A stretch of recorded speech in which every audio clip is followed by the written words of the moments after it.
안녕하세요. 이베스트 투자증권의 염승환 이사입니다. 계좌를 신규 개설한 고객님께 요약집 주식 상품권 10달러를 드리는 이벤트를 진행합니다. 영상 하단 더 보기란을 통해 많은 참여 바랍니다. 네, 안녕하세요. 이베스트 투자증권 염승환 이사입니다. 2023년 5월 23일 그 시장 함께 읽기 시작하겠습니다. 제가 지금 찍고 있는 시간은 오후 2시 35분으로 나와 있습니다. 네, 일단 오늘도 뭐 증시는 좋습니다. 오늘 이제 2차전지가 좋았던 것 같고요. 예, 이따가 다시 좀 말씀드리고, 오늘 일단 이제 그 보실 자료는 뭐 YM텍, 그 다음에 DLENC, 솔루엠, 한화솔루션, 뭐 한국카본, JW 중해제약, 뷰노, 디지털 대성, 그리고 타이어 코드 있죠. 예, 타이어에 들어간 첨가제, 그 다음에 예, 게임 관련된 이슈, 그 다음에 자동차 하반기 전망이 그 유지용 연구원님이 적어서 좀 한번 보여드리겠습니다. 일단 이제 YM텍은 우리가 지난주에 그 함께 배우기 시간에 잠깐 다뤘죠. 그때 이제 전기차 충전, 오늘 뭐 충전 관련주들이 갑자기 움직이더라고요. 근데 별 이슈는 없고요. 근데 충전소는 반드시 앞으로 많이 필요하죠. 당연히 충전기가 많이 확보가 돼야 되고, 전기차 충전을 안 하면 뭐 전기차가 안 팔리죠. 인프라가 깔려야 되는 거니까 필요한데 좀 시간은 걸려요. 예, 아직 뭐 전기차가 대중화된 건 아니기 때문에. 근데 그 안에서 이 YM텍이 그래도 좀 경쟁력이 있는 건, 일단은 전기차 안에 들어가 있어요. 이 EV 릴레이라고 이제 배터리 전원을 껐다 켰다 하는 거죠. 예, 그게 릴레이가 이제 배터리를 전류를 차단시키기도 하고 통과시키기도 하는 부품입니다. 이게 이제 전기차에도 기본적으로 들어가고요. 충전기 안에도 들어가요. 예, 그렇기 때문에 핵심 좀 부품 중에 하나입니다. 근데 이게 이제 ESS라 그러죠. 대용량 저장 장치가 더 많고요, 비중은. 그럼 전기차 충전기, 그 다음에 자동차 안에. 근데 이 비중이 앞으로 좀 커질 것 같아요. 이 자동차 안에 들어가는 게 굉장히 고사양. 볼트가 이제 400볼트에서 800볼트로, 그게 볼트가 올라가야, 전압이 올라가야만 이제 그 고속 충전이 좀 가능하니까요. 그래서 저 비중이 올라갈 것 같고, 해외 매출 비중이 더 높습니다. 아무튼 전기차 지금 충전기는 부족하죠. 예, 그래서 이렇게 더 많이 구축을 해야 되는 상황이고, 한 대당 충전기 하나에 2개 정도가 들어간대요, 저 부품이. 예, 그리고 동사는 SK 시그넷, 대영채비, ABB 같은 이제 기업들의 그 고객사를 확보하고 있다. 그러니까 충전기 안에 저게 들어가야 되니까요. 전기차 안에도 들어가 있고, 전기차에는 한 대당 7개 정도가 들어간다고 합니다. 그래서 이 공장이 이제 전기차용 물량 대응을 위해서 좀 증설을 하는데, 이게 4분기에 착공을 해서 내년 상반기에 준공이 될 것 같고요. 그러면 5배 이상의 생산 능력이, 라인이 늘어나면서 매출도 늘어나겠죠. 그리고 ESS 시장도 커지니까 이 부분이 오히려 전기차 배터리보다 더 커질 걸로 보는 것 같아요, ESS를. 그래서 삼성 SDI가 주요 고객사인데, ESS에서는 국내에서는 1등이 사실 삼성이거든요. 그쪽 판매량이 좀 늘고 있다는 게 확인이 되고 있다고 합니다. 근데 이제 제가 놀랬던 건, 저번에 분석하면서 이익률이 30%가 넘어요. 이 부품사인데 보통 10% 넘기 쉽지 않거든요. 근데 그만큼 이제 경쟁력이 있다는 얘기죠. 그래서 저게 유지되느냐 관건인데, 아무튼 굉장히 놀라운 영업이익률을 기록을 하고 있습니다. 그 전기차 이제 부품이죠. 그게 어디에 적용되는지, 여기 별표한 거 있죠. 이런 데서 전기차 전류를 차단하고 흘려주는 역할을 해요. 총 7개 정도가 들어간다. 주가가 아주 비싼 건 아닌데 싸다고 할 수는 없고요. 지금 25년도 기준으로는 쌉니다. 싼데 올해 실적 기준으로는 조금 고밸류죠. 그래서 조정시에 관심을 갖는 건 좋은데, 아무튼 지금은 조금 주가가 뭐 싸다, 뭐 엄청 비싸다 이렇게 볼 건 아닌 것 같아요. 다만 뭐 이런 기업들은 좀 경쟁력이 있는 기업이니까 좀 저렴해지면 투자를 하시면 괜찮겠죠. 예. 그러니까 계속 꼭 항상 당부드리고 싶은 게, 뭐 제가 이런 얘기 해봐야 사실은 그냥 여러분들 정보를 드리는 거지, 그 진짜로 여러분들한테 도움이 되려면 이걸 가지고 여러분이 사업 보고서 바로 들어가서 뜯어보시고, 저처럼 PPT 만드세요. 예, PPT를 만들어 보세요. 그냥 내가 YMTV에 관심이 있으면 그냥 듣고 이건 나도 모르겠다 그럼 넘어가시면 돼요. 굳이 뭐 어려운데 스트레스 받을 이유가 1도 없습니다. 그러지 마시고 관심은 있어요. 이거 매력 있는 것 같아요. 만약 전기차 시장 커지고 ESS 커지니까 그러면 여기서 끝내는 게 아니에요. 사업 보고서 보고 내가 일일이 찾아보고 매출 비중 찾고 또 PDF 찾아가지고 공부도 하시고 보고서도 보시고 그리고 홈페이지도 들어가서 도대체 이 회사가 정확히 뭘 하는 건지 영상도 찾아보시고 그게 공부예요. 그런 게 그렇게 해서 공부를 계속 하는 거예요. 그러면 이제 빠질 때 자신 있죠. 이 기업이 괜찮네. 투자 아이디어도 명확하고 그러면 급 나갈 때 손이 나가죠. 이거 내가 원하는 좋은 가격이야. 근데 공부가 안 돼 있으면 빠질 때 무슨 문제 생기냐면 그냥 막 사고요. 빠질 때 무서워서 팔고 그렇게 되더라고요. 그래서 꼭 이렇게 제대로 한번 여러분 스스로가 공부를 꼭 좀 하시면 좋겠습니다. 그게 안 되고는 투자는 하는 건 의미는 없는 것 같아요. 자, 그리고 이제 DLNC는 한투의 강경태 연구원님이 하반기 건설주 최선호주로 제시해줬고 주택 매출이 좀 줄 거예요. 근데도 연간 매출이 늘 거로 보는 이유는 플랜트 때문에 중동의 이제 화공 플랜트죠. 석유화 이쪽 매출이 늘 걸로 보고 있습니다. 원가율이 너무 올라갔죠. 주택은 그래서 마진이 안 좋은데 요 비중은 줄어든다고 합니다. 그리고 PF 문제가 있는데 이제 첫 단계에서 PF 사업장 보증 리스크가 일단 없고요. PF가 거의 없어요. 그리고 하반기 말로 갈수록 조금 이제 PF 부분도 많이 완화될 걸로 보고 있고 그리고 만약에 근데 어쨌든 이제 하반기에 주택 사업을 영위하는 건설사 중에서 좀 투자를 하고 싶은데 좀 리스크가 있는 것 같다 생각하시면 PF를 배제하고 싶다 나는.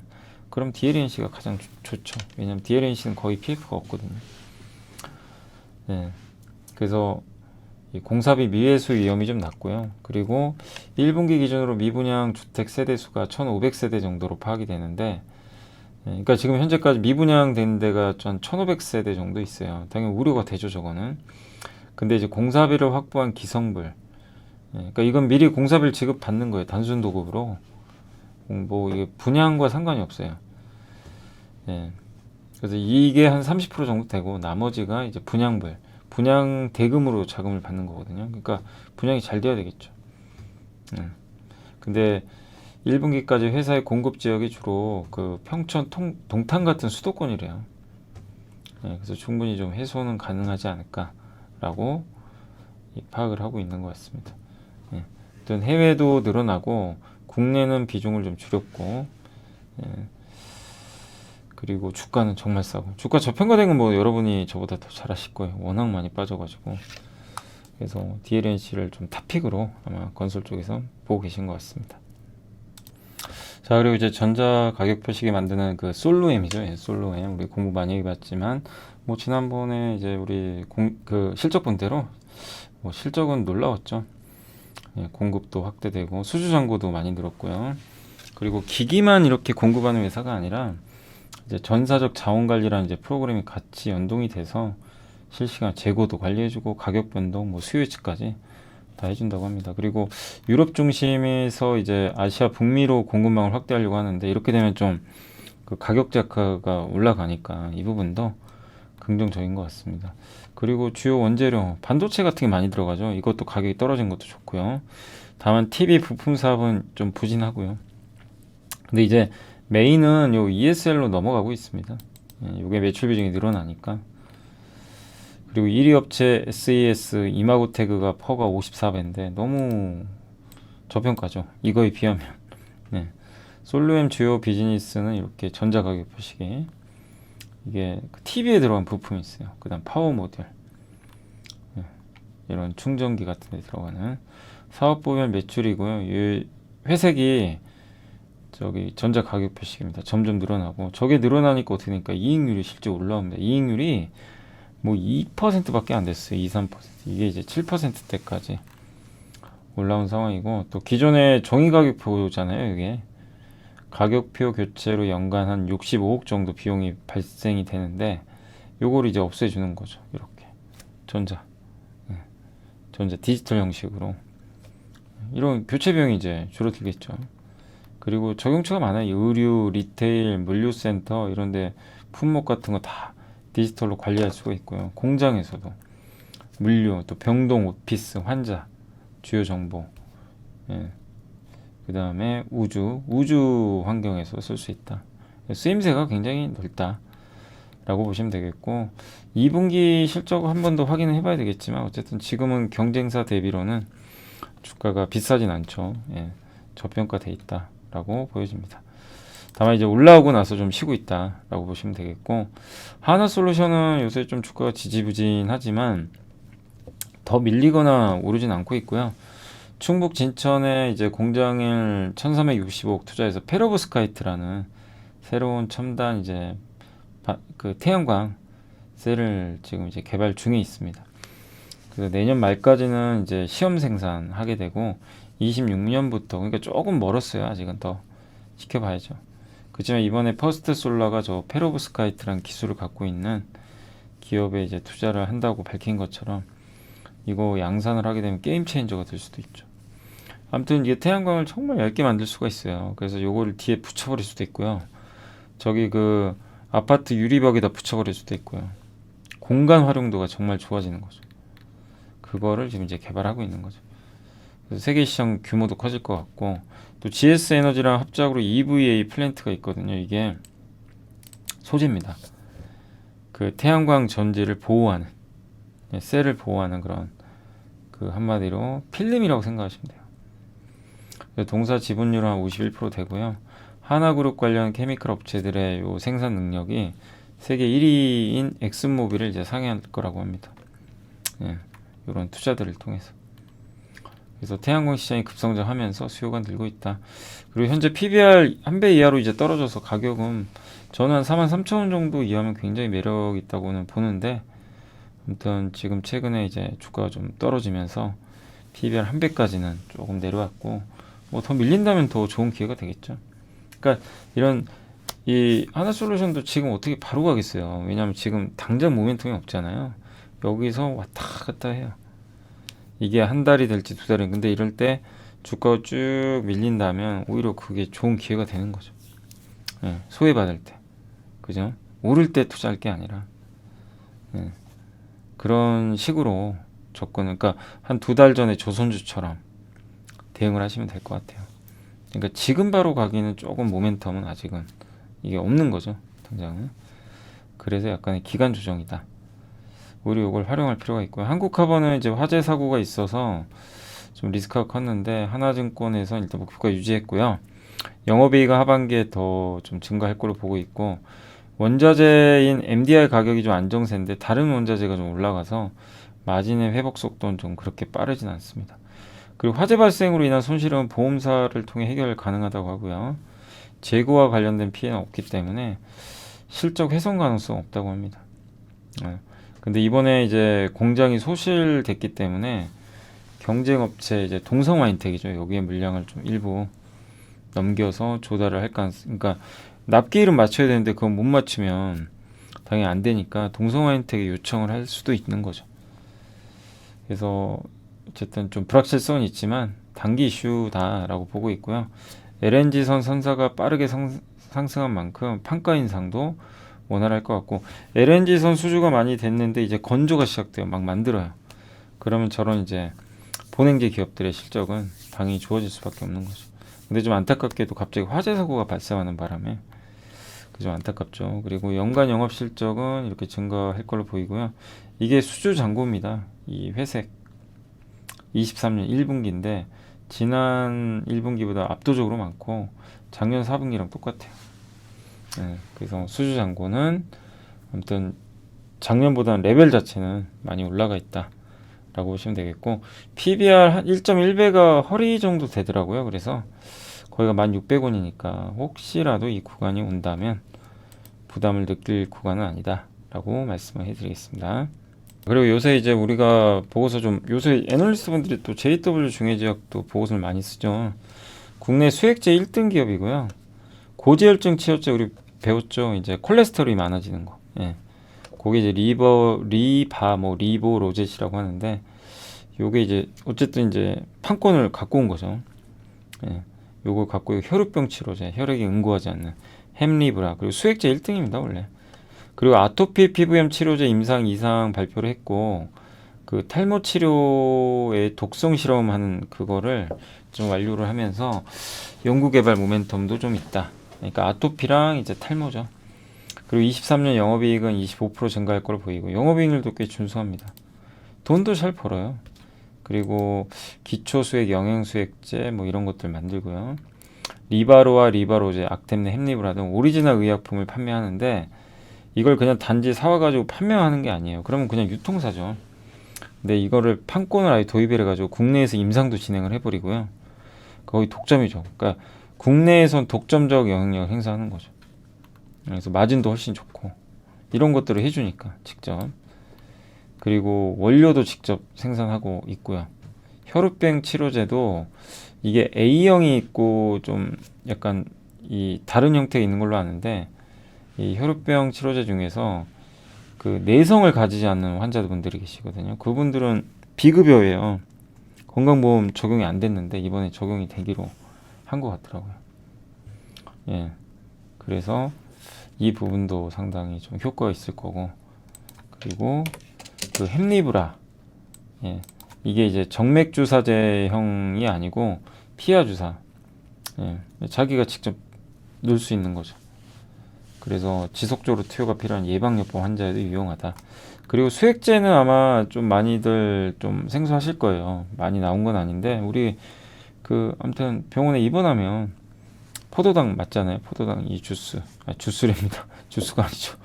이게 포도 얘기하니까 또 자꾸 주스 얘기가 나와서 포도당이죠. 포도당. 우리 흔히 뭐 닌겔이라는 표현도 쓰죠. 그래서 이제 입원하면 맞잖아요. 아니 몸이 내가 좀 안 좋다 싶을 때도 뭐 가서 맞으시는 분들도 계신 것 같고, 예.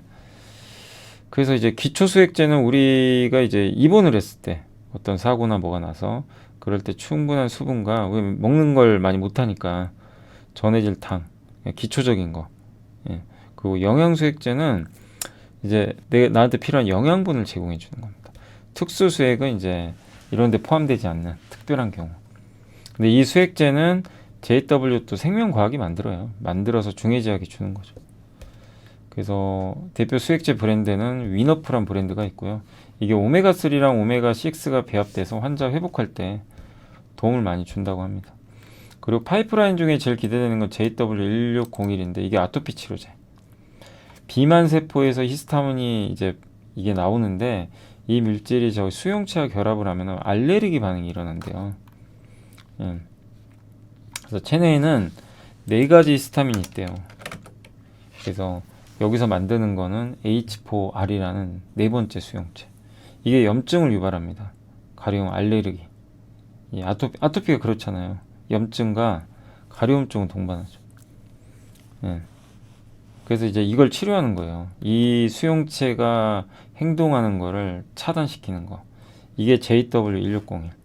근데 이게 세계적인 기업들이 개발하는데 대부분 하다 중단했대. 그만큼 어려운데, 아무튼 중해제약은 덴마크 기업의 기술을 이전했습니다.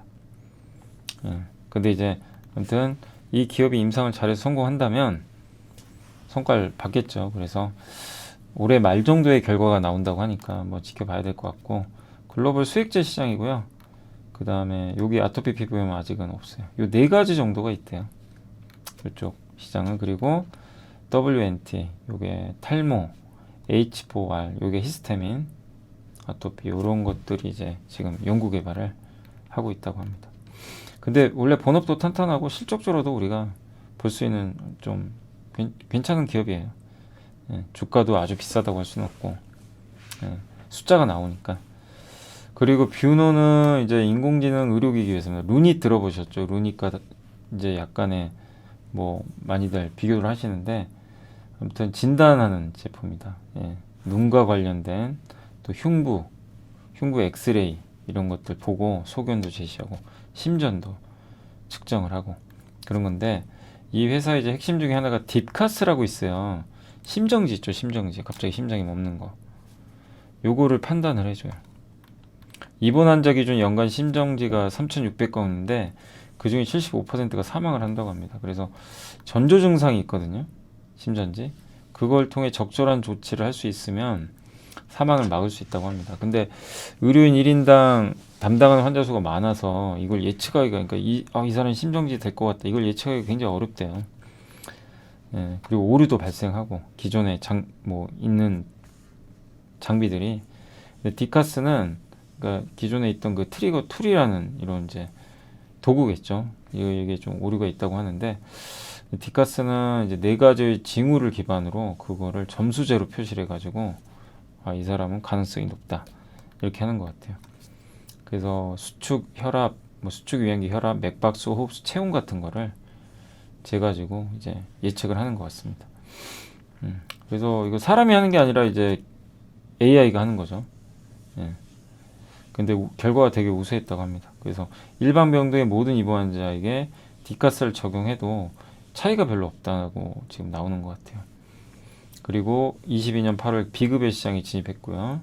디카스 도입 기간이 많아지면 당연히 좋겠죠. 병원에서 이걸 많이 채택하느냐가 관건인 것 같습니다. 근데 병원 입장에서도 저렇게 해준다면 굉장히 수고로움이 덜어지겠죠. 그래서 병원 입장에서는 검증만 돼 있다면 아마 도입을 할 가능성이 높고요. 예. 그리고 디카스를 사용하는 이제 병원도 많이 늘고 있고, 아무튼 뷰노는 상반기 25군데, 하반기 40군데까지 병원에 진입할 계획이라고 합니다. 그 흉부 엑스레이 기반 이제 판독하는 뷰노 매드 체스트 엑스레이도 있다고 합니다. 그러니까 흉부 엑스레이 이걸 판독해 주는 거죠. 일일이 사람이 하는 게 아니라. 예. 그리고 안저 영상 진단 보조해 주는 것도 있고요. 일본의 경우는 일반적인 클리닉에서도 CT를 보유한 곳이 많은데, 예. 근데 이제 요거를 좀 사용을 하게 된다면, 예, 성능을 좀 극대화할 수 있다라고 보시면 좀 좋을 것 같아요. 그러니까 오진율을 좀 낮출 수 있다는 거죠. 또 일본 같은 경우, 그러니까 아까 말씀드린 대로 그 일반 클리닉에서 좀 CT 많이 보유하고 있다고 했잖아요. 근데 일본은 2명의 전문의가 동상을 동시에 판독을 한대요. 근데 2명의 전문의를 일반 클리닉에서 보유하는 게 쉽지가 않대요. 그러니까 그 보조 역할로 뷰노가 할 수 있는 거죠. 예.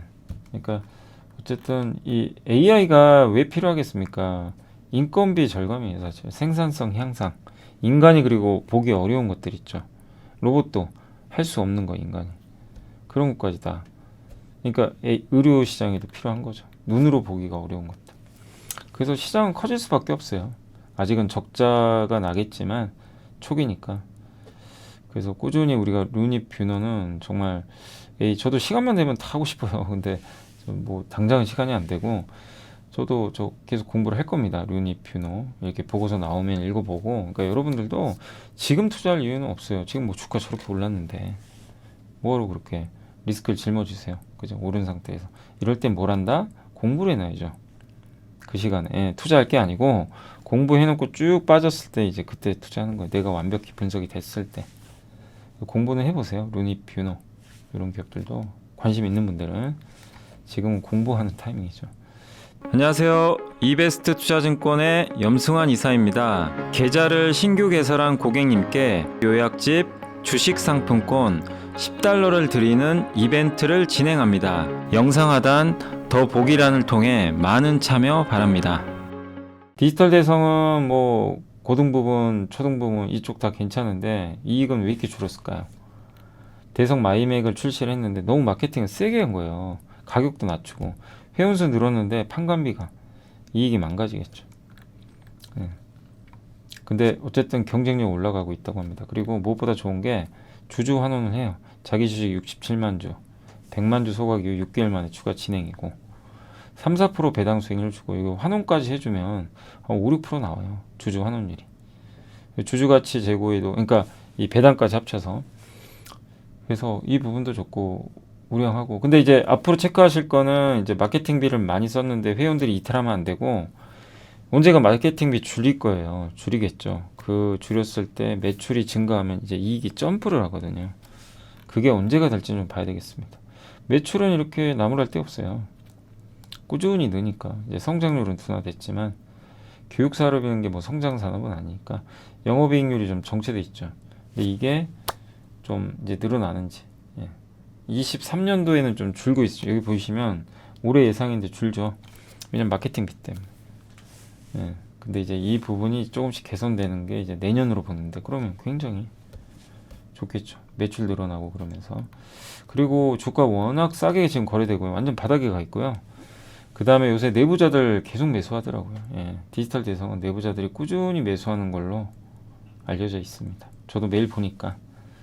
그래서 저 주가에 대해서 이제 여기서는 바닥으로는 보이는데 올라가려면 뭔가 좀 촉매는 필요하다라고 보시면 되겠고요.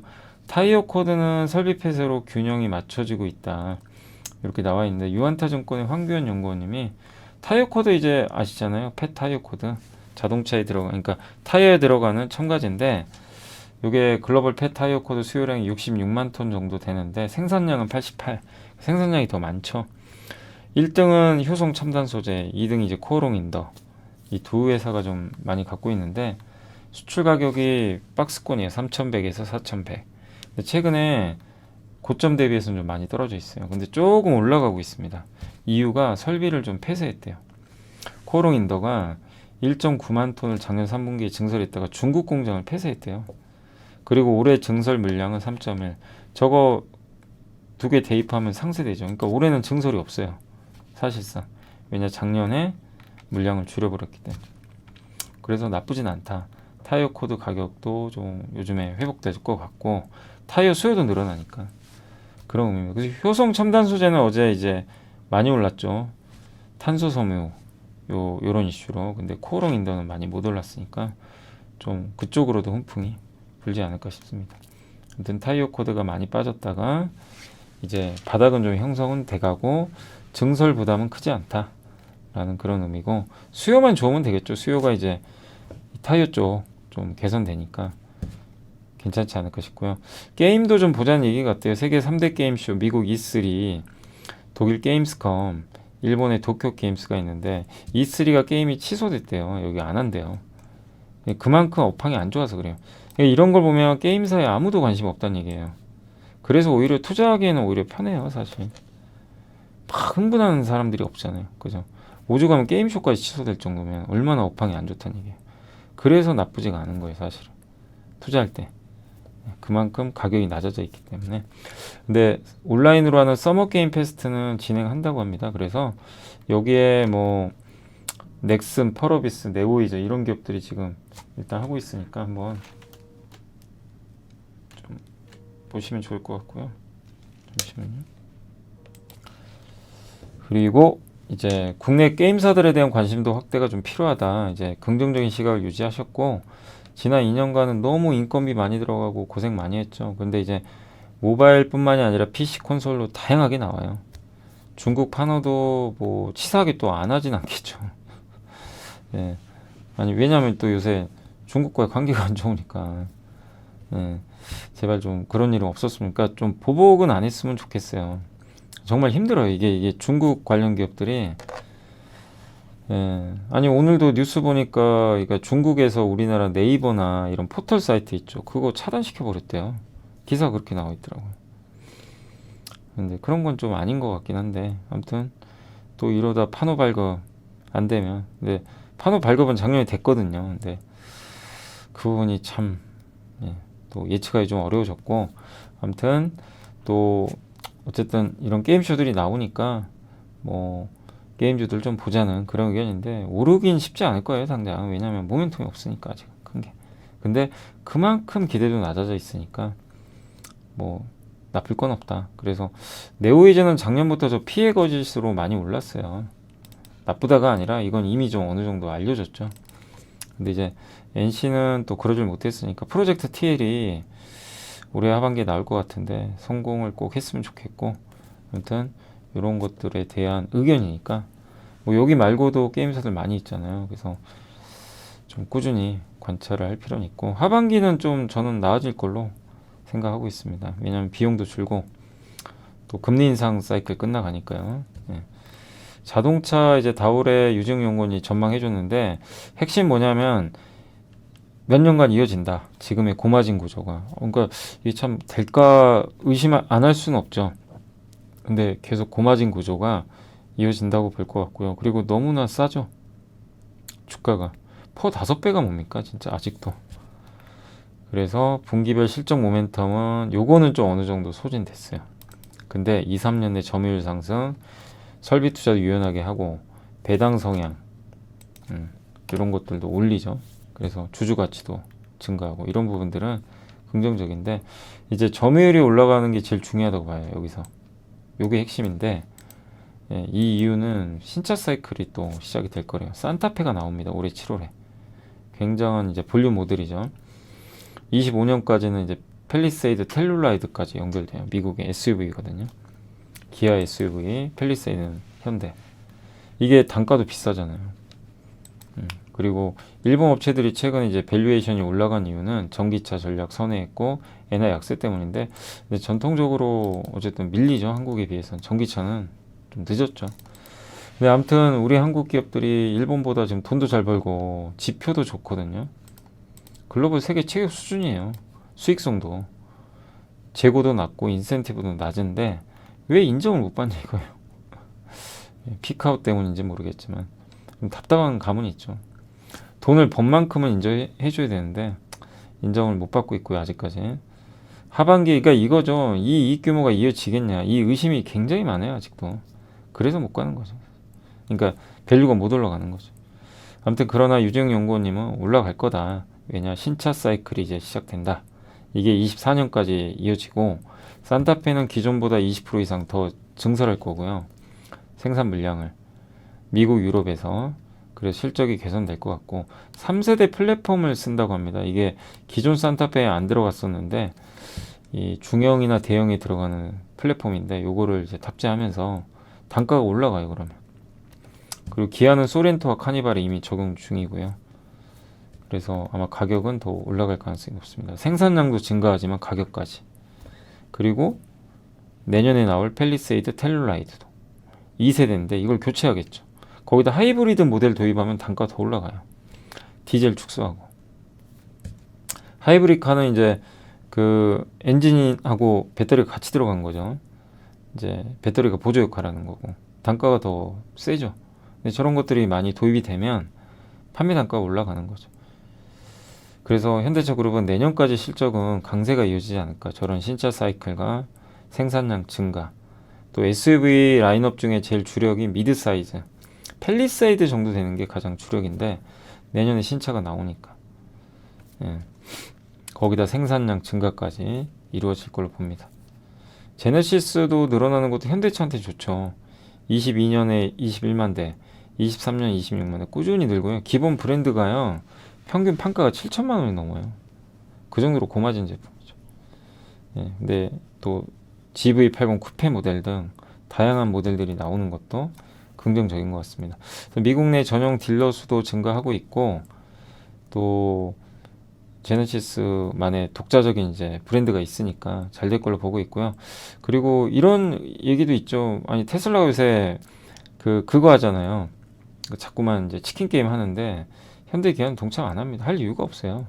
테슬라 모델 Y랑 겹치는 그 세그먼트 아니면 굳이 경쟁할 필요가 없고 현대차 그룹은 전기차만 하는 게 아니잖아요. 아직은 전기차 비중이 낮고 다른 내연기관이나 이런 쪽에서도 지금 돈을 많이 벌고 있고 그리고 더 긍정적인 건 내연기관은 어차피 이제 투자 안 하거든요. 감가상각비가 줄어들어요. 근데 테슬라는 아닙니다. 비용이 많이 나가요. 투자를 많이 해서. 감가상각비가 이제 거의 비슷해졌대요. 현대차랑. 근데 테슬라는 구조적으로 올라가는데 현대차 꺾이니까 수익성도 더 좋아질 가능성이 있는 것 같습니다. 그런 부분에서 현대차가 좀 내년까지 좋지 않을까라고 보고 있는 것 같아요. 그리고 이게 완성차만 좋겠냐? 부품주도 좋아진다. 이 완성차 이익이 확 올라간 다음에 부품사도 그 후에 동반해서 올라간대요. 체력이, 이익 체력이.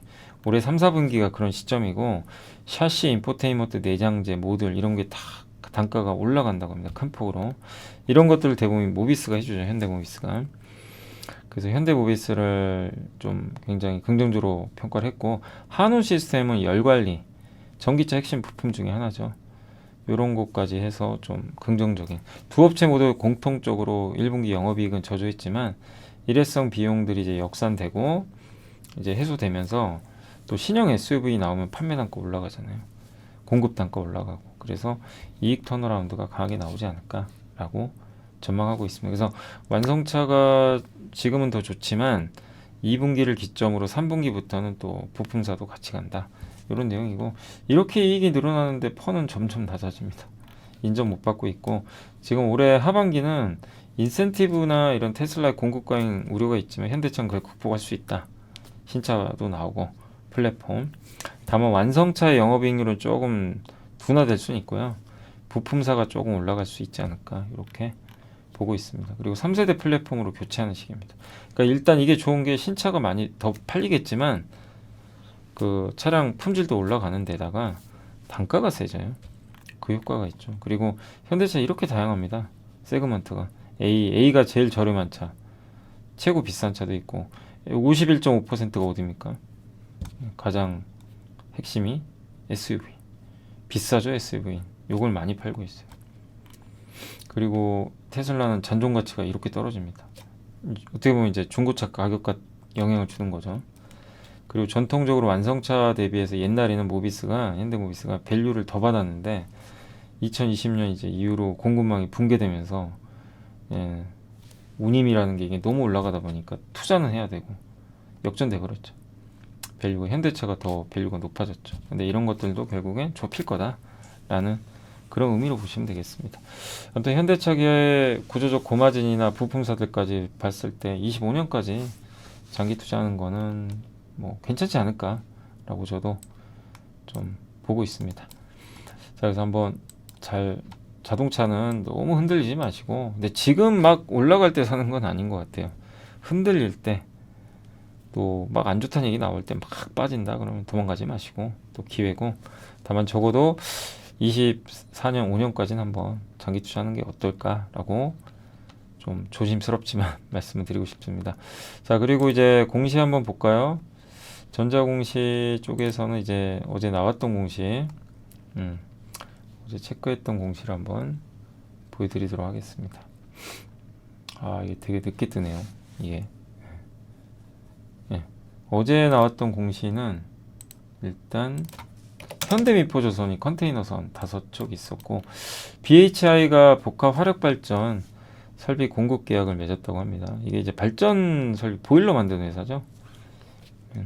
그리고 동진세미캠이, 이게 좀 제가 깜짝 놀란 게 원래 IR 안 하기로 유명하잖아요. 갑자기 IR 참석한대요. 회사가 이제 바꾸나요? 이거 좋은 거예요.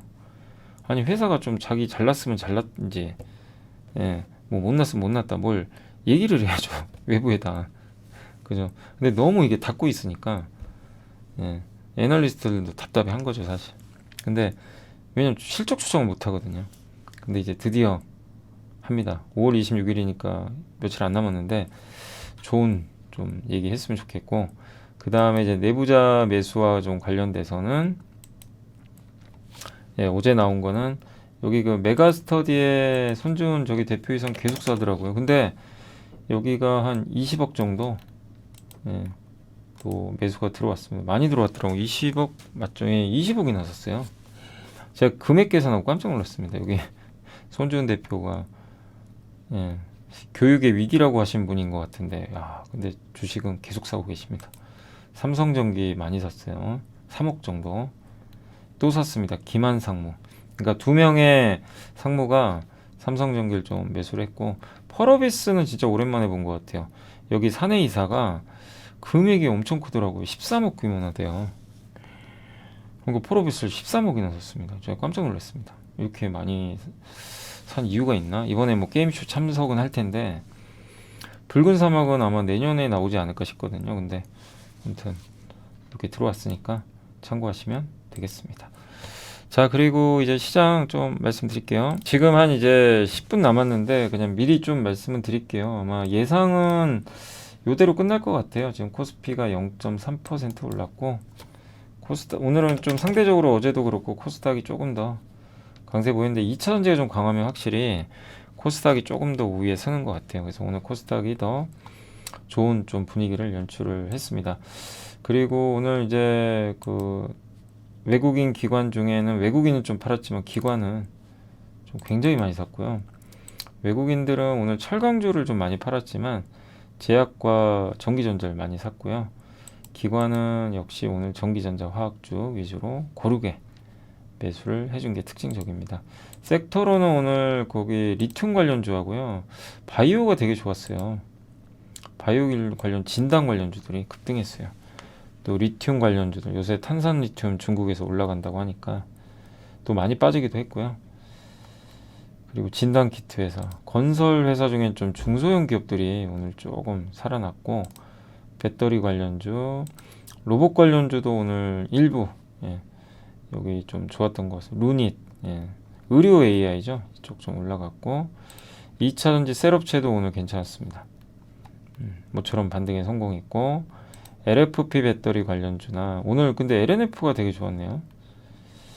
LNF가 좀 강세 보였고 MLCC 관련주에서는 코스모 신소재가 좀 오르다 보니까 좋은 분위기가 나왔고 그리고 줄기세포 2차전지 소재 뭐 이녹스 그 다음에 코스모 신소재 TCC 스틸 에코프로비엠 이런 기업들이 좋았습니다. 그리고 손해보험회사 좀 괜찮았고요. 화장품도 오늘 잉그루드랩 같은 이제 미국향 기업들의 주가 좋았고요. 2차전지 장비도 좋았습니다. 제약사도 괜찮았고요. 한올바이오, 뭐 동국제약 이런 기업들의 주가가 좋았네요. 그리고 반도체는 재료 쪽이 좀 괜찮았네요. 레이크 머티리얼즈가 SNS테. 다만 오늘 반도체는 좀 쉬어갔어요. 사실 보시면 대부분 좀 소부장 기업들이 쉬어간 게 많았고 ESS 관련 기업들은 오늘 조금 뭐 급등까지는 아니고요. 조금 반등을 했습니다. 그리고 오늘 폐기물 처리 관련주들 일부 거의 오른 건 일부 기업들이 좀 빠졌군요. 우주항공 내일 누리호 발사했는데 일단 앞두고 조금 빠지고 있습니다. 종합상사주는 뭐 포스코인터가 그 실적이 좀 부진할 거라는 전망이 나왔나 봐요. 근데 많이 올랐잖아요. 또 만약에 기회를 준다면 좋죠. 그죠? 당분간 근데 좀 빠질 수는 있어요. 저러면 인터넷 대표주 좀 쉬었고 방산업체들도 오늘 좀 쉬어갔습니다. 항공주도 조금 쉬어갔고요. 교육회사들 아까 뭐 디지털 대성은 약간 반등했는데 메가스터디도 그렇고 요새 이상하게 디지털 대성하고 메가스터디는 내부자가 들어가요. 그죠? 그게 좀 특이한 부분이고 반도체 장비는 좀 빠졌고요. 자동차도 오늘 조금 약간 부진했습니다. 변동은 크진 않았네요. 반도체 장비도 오늘은 대부분 쉬었습니다. 아무튼 요 정도 좀 말씀드리고 싶고 시총 상위 기업들만 한번 간단히 보고 오늘은 마무리를 하도록 하겠습니다. 자, 아무튼 오늘 뭐 여기 LG화학 오랜만에 올랐고요. 포스코홀딩스 오늘 2차전지 괜찮았죠. 그러니까 대부분 2차전지 소재가 좀 괜찮았어요.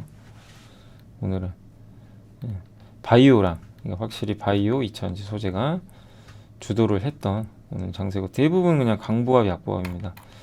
삼성전자가 약간 약보합이었고 포스코인터는 뭐 전망 때문에 빠졌고요.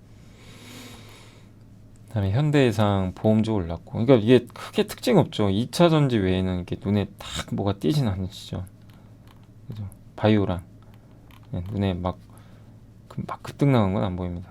코스모화학, 폐배터리, YG엔터 엔터 좀 올랐네요. 그러니까 뭐 이렇게 아주 막 급등 나가는 게 없어요. 오늘은 정말 시장이 거래도 많지 않았고 좀 안정적인. 아까 포스코인터 빠지니까 또 LX도 같이 빠져버렸네요. 상사주는 좀 안 좋았습니다. 그리고 포스코엠텍. 그러니까 오늘은 이게 특별히 제가 뭐 이렇게 뭐 말씀드릴 건 없는 것 같아요. 특징주는 다 좀 무난했습니다. 그러니까 상사주가 좀 빠진 거하고 바이오나 2차전지 일부 기업들 급등한 거, 요 정도 제외하면 뭐 별게 없었어요. 그만큼 좀 시장의 방향성은 없었고 오히려 좀 안정됐죠.